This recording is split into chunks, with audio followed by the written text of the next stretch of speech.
I'm going to say something that might be surprising. I'm going to suggest you don't evangelize that mission. So here's what happens I'm only half serious. So here's what happens in most organizations.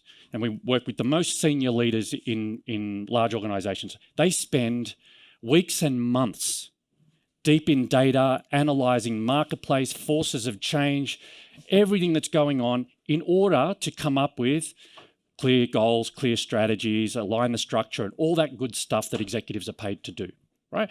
So they take an enormous amount of time and energy to get absolute clarity on that. Then they come over to the organization and they say, everybody, we're heading north. It's very important we head north. Please, everybody line up. And they forget that they have taken months to come to those conclusions. And so here's what you need to know. People will tolerate the conclusions of their leaders, but they will only act on their own conclusions. Now, the good news is that this makes your job easier, because rather than tell and sell, what you want to do is take people on an abbreviated journey of the journey that you've been on to come to the conclusions you have. And if your logic is good and if your motive is pure, people will generally come to the same conclusions you have if you show them what you see. And so what we want to do is the bit in the middle, which is allow people to see what you see. Now, you don't need to take months to do that. You could do it in one conversation.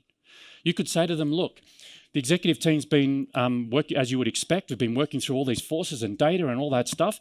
And here are some of the conclusions we've come to. These are the 3 or 4 biggest forces impacting our business. And then you ask a Socratic question named after Socrates, who knew a thing or two about this. It stood the test of time. You say, what are the other forces that you see from your vantage point in your organisation that are impacting us? What else do you think we need to respond to?